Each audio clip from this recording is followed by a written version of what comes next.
بسم الله الرحمن الرحيم.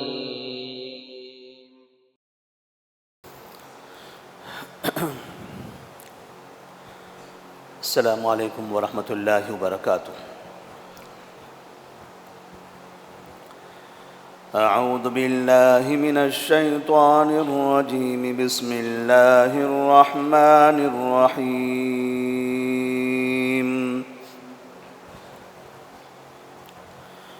يحذر المنافقون تنزل عليهم سورة تنبئ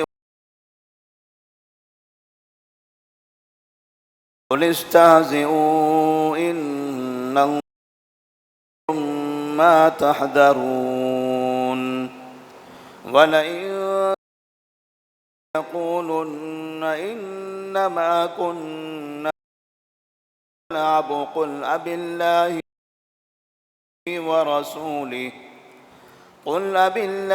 وآياته ورسوله كنتم تستهزئون لا تعتذروا قد كفرتم بعد إيمانكم إن نعف عن طائفة منكم نعذب طائفة بأنهم كانوا مجرمين۔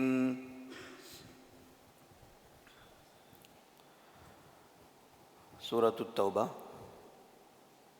آیت نمبر 64، 65 اور 66۔ اللہ تبارک و تعالیٰ نے اس سے پہلے کی آیات میں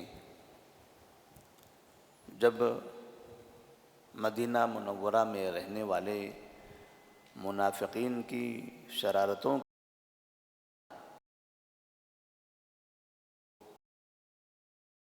ایک شرارت جو نبی کریم صلی اللہ علیہ وسلم کا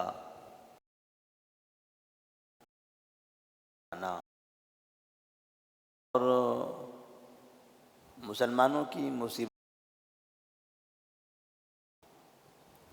منافقین مسلسل یہ شرارتیں کیا کرتے تھے،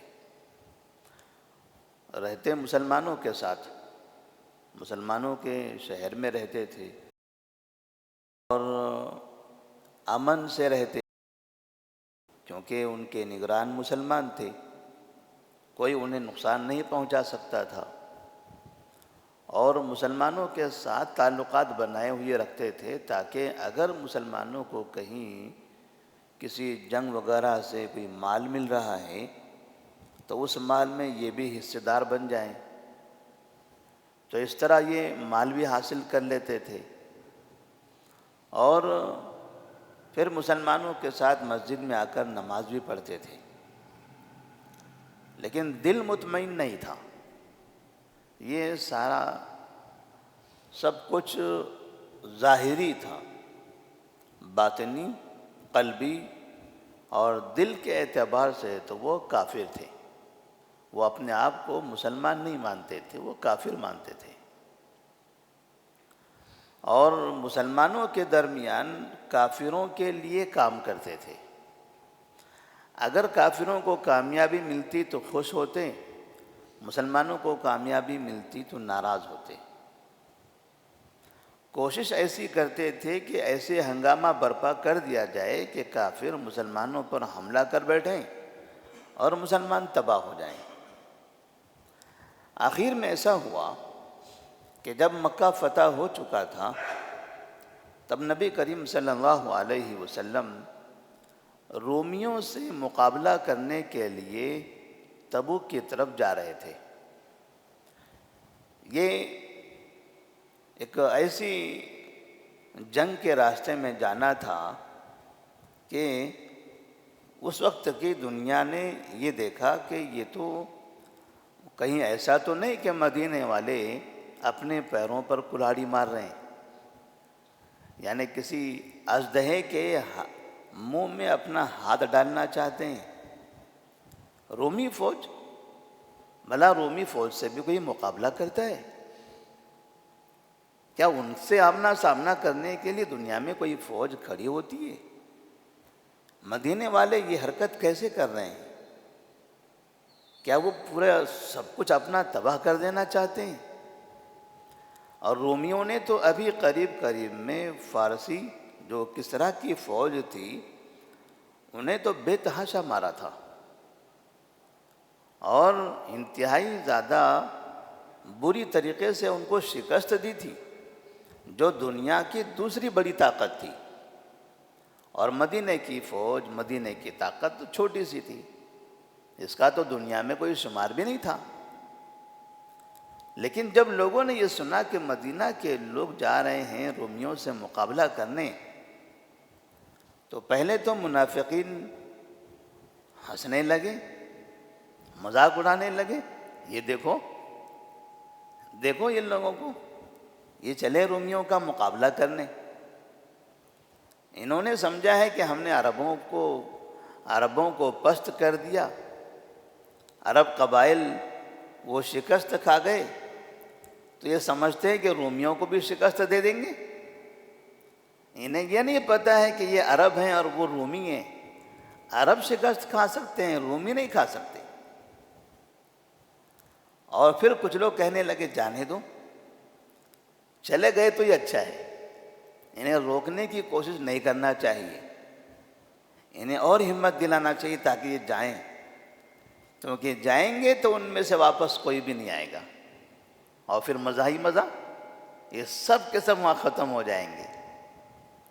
تو آپس میں ایسی باتیں کرتے تھے کہ جانے دیں ان لوگوں کو، بہتر ہے یہ چلے جائیں، جائیں گے تو یہ ہمارا فائدہ ہے۔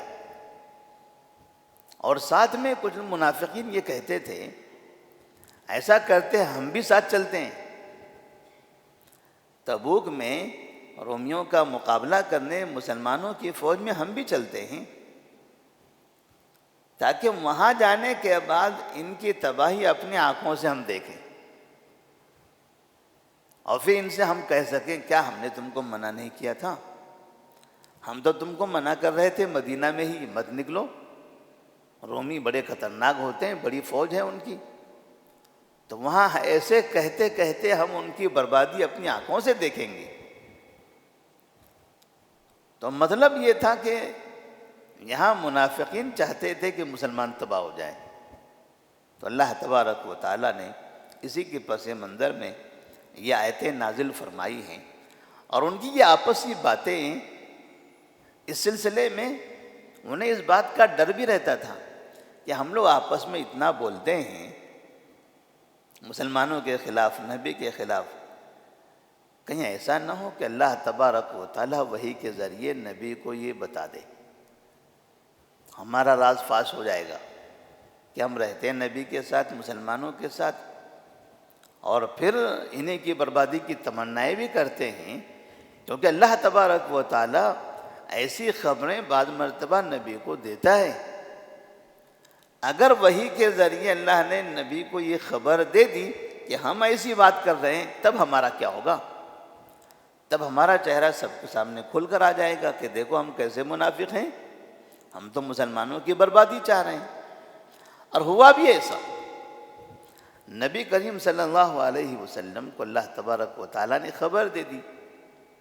جب نبی نے ان کو بلایا، تم نے ایسی بات کہی تھی، قسم اللہ کی، قسم اللہ کی، ہم آپ کے بارے میں ایسی بات کہیں گے؟ یہ کبھی نہیں ہو سکتا، ہم کبھی ایسا نہیں بول سکتے۔ اب وہاں جو قسمیں کھاتے تھے وہ لوگ، تاکہ اپنی بات کا انکار کریں اور نبی کو اس بات کی تسلی دے کہ ہم آپ کے خلاف نہیں بولتے ہیں، قرآن نے اس کا بھی ذکر کیا ہے کہ یہ لوگ قسمیں کھا کھا کر نبی کو دھوکہ دینے لگے اور انکار کرنے لگے کہ ہم نے ایسا نہیں کہا ہے۔ تو اللہ تبارک و تعالیٰ فرماتے ہیں یحذر المنافقون، منافقین ڈرتے ہیں، ان تنزل علیہم سورۃ، کہ ان پر کوئی سورہ نازل نہ کر دی جائے، تنبئہم بما فی قلوبہم، جو ان کے دلوں کی باتیں انہیں بتا دے۔ کوئی ایسی سورہ نازل نہ کر دی جائے جو ان کے دلوں کی باتیں انہیں بتا دیں، کیونکہ اللہ تبارک و تعالی منہ سے بولی ہوئی ظاہری بات تو جانتا ہی ہے، بلکہ دل کے اندر کیا ہے وہ بھی جانتا ہے۔ تو ہمارے دلوں میں کیا ہے، ہم کیا چاہتے ہیں مسلمانوں کے لیے، ایسا نہ ہو کہ سورہ نازل کر دی جائے اور وہ سورہ ان کو ہمارے دلوں کے بارے میں خبر دے دے۔ قل استہزئوا، نبی سے کہا جاتا ہے اے محمد صلی اللہ علیہ وسلم آپ کہہ دیجئے، استہزئوا، اڑاؤ مذاق، مذاق اڑاتے ہو مسلمانوں کا۔ قل استہزئوا ان اللہ مخرج ما تحذرون، بے شک اللہ تبارک و تعالی ان تمام باتوں کو ظاہر کرنے والا ہے جس سے تم ڈر رہے ہو۔ تمہیں ڈر بھی تو لگتا ہے نا بولتے ہوئے کہ پتہ نہیں کہیں مسلمانوں کو پتہ نہ چل جائے، پتہ نہیں کہیں نبی کو وحی کے ذریعے خبر نہ دی جائے ہم ایسی باتیں کر رہے ہیں۔ ڈر تو رہے ہو، لیکن یہ سمجھو کہ یہ ساری باتیں اللہ تبارک و تعالی ظاہر کرنے والا ہے، کیونکہ مسلمانوں کی مدد تو ہر حالت میں ہونی ہے۔ مسلمانوں کو کفار مکہ سے، عرب قبائل سے اب مکمل طور پر محفوظ کر لیا گیا، اب رومیوں سے مقابلہ کرنا ہے، ان سے محفوظ کرنا ہے، اور ساتھ میں آستین کے سانپ جو ساتھ میں رہنے والے لوگ ہیں، ہمیشہ بربادی کی تمنائیں کرنے والے، ان سے بھی تو حفاظت کرنی ہے، ان سے بھی حفاظت کرنی ہے۔ تو اللہ نے فرمایا قل استہزئوا، کہہ دو ان سے اڑاؤ مذاق، کتنا مذاق اڑانا چاہتے ہو۔ ان اللہ مخرج ما تحذرون، بے شک اللہ تبارک و تعالی ظاہر کرنے والا ہے ان تمام چیزوں کو جس سے تم ڈرتے ہو۔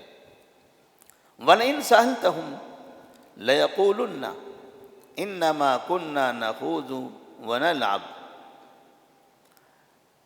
اے محمد صلی اللہ علیہ وسلم اگر آپ ان سے پوچھو گے کہ آپ نے ہمارے بارے میں ایسی بات کہی ہے، تبوک کے حالات کے بارے میں ایسی باتیں آپ کر رہے تھے، مسلمانوں کا آپ مذاق اڑا رہے تھے، اب اللہ کا مذاق اڑاتے تھے، دین کا مذاق اڑاتے تھے، نبی کا مذاق اڑاتے تھے، اگر آپ ان سے یہ پوچھو گے لَيَقُولُنَّ، البتہ ضرور بضرور وہ کہیں گے انما كنا نخوض ونلعب، ہم تو صرف مذاق کر رہے تھے، وہ حقیقت نہیں تھا۔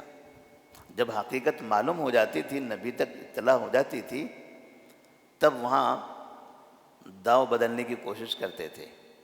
انما كنا نخوض ونلعب، ہم تو بس ہنسی مذاق کر رہے تھے، وہ حقیقت پر مبنی باتیں نہیں تھی، وہ کوئی دل سے نہیں تھا، بس چپ ایسے ہی تھا، مذاق تھا، ہم آپس میں ہنستے کھیلتے ایسی باتیں کر رہے تھے، تو اس کی کوئی حقیقت نہیں ہے، آپ اس کے بارے میں برا نہ مانیں۔ انما كنا نخوض ونلعب قل اباللہ وآیاتہ ورسولہ کنتم تستہزئون، اللہ کہتا ہے نبی سے اے محمد صلی اللہ علیہ وسلم آپ کہہ دیجئے کیا اللہ، اس کی آیتیں اور اس کے رسول ہی تمہیں مل گئے کہ تم ان کا مذاق اڑاتے ہو؟ بھائی تمہیں کھیل کود کرنا ہے، مذاق کرنا ہی ہے تو کوئی دوسرا موضوع نہیں ہے۔ مذاق اڑانے کے لیے یا مذاق کرنے کے لیے، ہنسنے کھیلنے کے لیے اور بھی تو موضوعات ہو سکتے تھے نا، کوئی اور بھی بات ہو سکتی تھی۔ مذاق کے لیے اللہ ہی ملا تھا آپ کو کہ اللہ کا مذاق اڑا رہے ہو، کہہ رہے ہو کہ ہم بس مذاق کر رہے ہیں، کہ اللہ کی آیتیں ملی تھی، اللہ کے رسول آپ کو ملے، مطلب ان کا ہی مذاق اڑانا تھا۔ آدمی مذاق کرتا ہے تو معمولی چیزیں ہوتی ہیں، اسلام کے بارے میں، دین کے بارے میں، قرآن کے بارے میں، اللہ کے بارے میں، نبی کے بارے میں ان کا مذاق اڑایا جائے اور یہ کہیں کہ ہم تو صرف کھیل رہے ہیں، صرف مزہ لے رہے ہیں، آپس میں ایسے ہی سیر و تفریح کر رہے ہیں، تو ایسا تو نہیں ہو سکتا ہے کہ خواہ مخواہ بس ہنسی مذاق کے لیے اللہ اس کے رسول کی اور اس کی آیتوں کی بے حرمتی کی جائے، ان کا مذاق اڑایا جائے۔ لا تعتذروا قد کفرتم بعد ایمانکم. اب یہاں ایک نصیحت بھی ہے. بعض مرتبہ مذاق میں مسلمان بھی ایسے دین کا مذاق اڑاتا ہے، دینی شاعر کا مذاق اڑاتا ہے. جیسے کبھی داڑھیوں کا مذاق اڑاتے ہوئے لطیفے بولتے ہیں. مسئلہ ہوتا ہے داڑھیوں کا مذاق اڑانا. کبھی نمازوں کا مذاق اڑایا جاتا ہے، اس میں لطیفے بنائے جاتے ہیں. تو دین کے نام پر، عبادتوں کے نام پر ایسے لطیفے بنا کر پیش کرنا کہ جس سے لوگوں میں ہنسی بنی، لوگ ہنسنے لگے، تو اسے یہ دین کا مذاق اڑانا یہ گناہ ہے.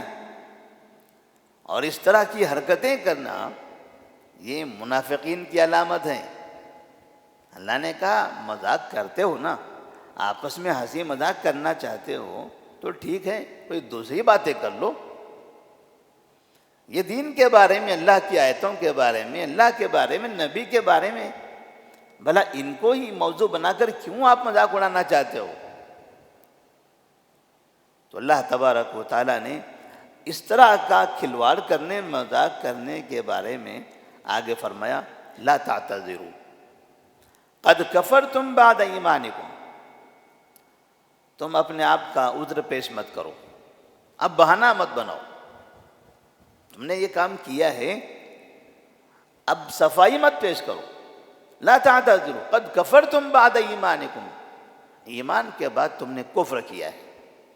اللہ کا مذاق اڑانا کفر ہے، نبی کا مذاق اڑانا یہ کفر ہے، دین کا مذاق اڑانا یہ کفر ہے. لا تعتذروا قد کفرتم بعد ایمانکم. تو پہلے اللہ تبارک و تعالیٰ نے اس کو کفر بتایا، پھر کہا ان نعفو عن طائفۃ منکم نعذب طائفۃ. اگر ہم تم میں سے کچھ لوگوں کو معاف کر دیں، ان سے درگزر کر دیں، تو کچھ لوگوں کو ہم عذاب بھی دیں گے. یعنی تم میں سے اب جو لوگ معافی مانگیں گے، توبہ کر لیں گے اور دل سے مسلمان ہو جائیں گے، جو دل کے اندر کفر چھپائے ہوئے تھے وہ ختم کر کے صحیح مسلمان ہونے کا اعلان کرو گے تو معاف کر دیا جائے گا، چھوڑ دیں گے آپ کو. اور اگر ایسا نہیں ہوگا، توبہ نہیں کرو گے، دل سے معافی نہیں مانگو گے اور نفاق نہیں چھوڑو گے، تو نعذب طائفۃ، تو تم میں سے ایک جماعت کو تو ہم سزا ضرور دیں گے. کیونکہ اللہ کا مذاق، نبی کا مذاق، دین کا مذاق یہ صرف مذاق نہیں ہے، باقاعدہ یہ اسلام اور کفر کا معاملہ ہے. جو اس طرح کی حرکتیں کرے گا اسے سزا دی جائے گی. کیوں؟ بِأَنَّهُمْ كَانُوا مُجْرِمِينَ، اس لیے کہ یہ لوگ مجرم ہیں، اس لیے کہ یہ لوگ مجرم ہیں. تو اللہ تبارک و تعالیٰ نے منافقین کے اس کردار کو بیان کیا. جو منافقین 1400 سال پہلے ہوا کرتے تھے، اب ان کے حالات کو بیان کرنے کا مقصد کیا ہے؟ بتانے کا مقصد یہ ہے کہ اس طرح کے لوگ ہر زمانے میں ملیں گے. اس طرح کی عادت والے، ایسی حرکتیں والے لوگ آپ کو ملیں گے، اور انہیں بھی یہ پتہ ہونا چاہیے کہ جس طرح سے ان کا انجام ہوگا یا ہوا، ایسے ہی ان کا بھی انجام ہوگا. اور ایسے منافقین سے ہمیں محفوظ رہنے کی ضرورت ہے. منافقین مسلمانوں کی بربادی کی تمنائیں کرنے والے یقین مانی آج بہت ہیں، بہت ہیں. خاص طور پر سب سے زیادہ جس کا تذکرہ ہم بار بار کبھی کرتے ہیں، خاص طور پر ہندوستان میں، پڑوسی ملکوں میں مسلمان ایک بڑی تعداد میں ایسے ہیں جو عربوں کی بربادی کی تمنائیں کرتے ہیں. ہمیشہ جب سے ہم نے ہوش سنبھالا ہے تب سے ہم دیکھ رہے ہیں اخبارات میں، اردو اخبارات، انگریزی، مراٹھی، تیلگو، وہ نہیں، خالص اردو اخبارات جن میں پکے مسلمان لکھتے ہیں، علماء لکھتے ہیں. ایسے کئی آرٹیکلز آتے ہیں، کئی ہیڈ لائنز بنتی ہیں جن میں عربوں کی ایک ایک چیز کا مذاق اڑایا جاتا ہے، ان کی بربادی کی تمنائیں کی جاتی ہیں. کچھ دنوں پہلے تو لوگ کہتے تھے دیکھو ابھی الیکٹرک گاڑیاں آنے لگی ہیں، اب عرب کٹورا لے کے ہندوستان آئیں گے، اب وہ ہمارے پاس آئیں گے بھیک مانگنے کے لیے، کیونکہ الیکٹرک گاڑیاں آنے لگی، پیٹرول اب ختم، اب پیٹرول کے ہم محتاج نہیں رہے. لہذا 3-4 ملکوں کے خاص نام لکھ لکھ کر کہتے تھے اب دیکھو یہ بھیک مانگنے ہمارے پاس پہنچیں گے. بعد میں پتا چلا کہ الیکٹرک گاڑیاں وہ خود بھی بنانے لگے ہیں. پہلے جو جتنی دولت تھی اس سے کہیں زیادہ اللہ نے ان کو دولت دے دی. تو خاص کچھ ایسے مسلمان ہیں ہمارے اطراف میں جو کم سے کم 70-80 سال سے ان کی تاریخ رہی ہے، مسلسل وہ عربوں کی بربادی کی تمنائیں کرتے رہتے ہیں. یہ منافقین کی علامت ہے. کسی جگہ مسلمان خوشحال ہو تو مسلمان ان کو برباد دیکھنا چاہیں، اور پھر اپنے محلے میں بیٹھ کر دعا کریں اللہ مسلمانوں کو خوشحال کر دے، اللہ مسلمانوں کی غریبی ختم کر دے، مسلمانوں کو دولت دے دے. تو اللہ تبارک و تعالیٰ نے یہاں یہ منافقین کی علامت بتائی کہ ایسے مسلمان ہر زمانے میں آپ کو ملیں گے. لہذا کبھی بھی مسلمانوں کی بربادی کی تمنا نہیں کرنا ہے. مسلمان اسلام قبول کرنے والا، اللہ کو ماننے والا، اللہ نے اسے روزی دی ہے. آپ کون ہوتے ہیں ان کی روزی کی بربادی کی تمنا کرنے والے؟ دینے والا اللہ ہے. آپ چاہتے ہیں برباد ہو جائے؟ کیا آپ کے ذہن کے، آپ کی فکر کے حساب سے دنیا چلے گی؟ آپ چاہو گے جس کو ملے اس کو ملے گا، آپ چاہو گے جس کو نہ ملے اسے نہیں ملے گا. آپ اپنے لیے فیصلہ نہیں کر سکتے کہ آپ کو کیا ملنا ہے کیا نہیں ملنا ہے.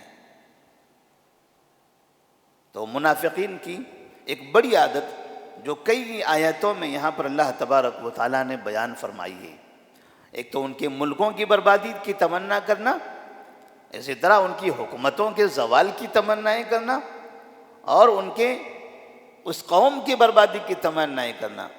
یہ مدینہ کے اندر رہنے والے منافقین کا طریقہ تھا. اور اللہ تبارک و تعالیٰ جیسے جیسے تمنا کرتے رہتے تھے ویسے ویسے مسلمانوں کو ترقی دیتا رہتا تھا، خوشحال بناتا چلا گیا. رومیوں کے بارے میں آخری انہوں نے سوچا تھا اب یہاں گئے اور سب برباد ہو گئے.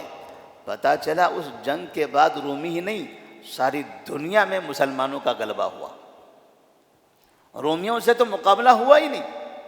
روم سے مقابلہ کرنے گئے تھے، لیکن جب رومیوں کو پتہ چلا 2 لاکھ کی فوج اور ادھر 30,000 مسلمان،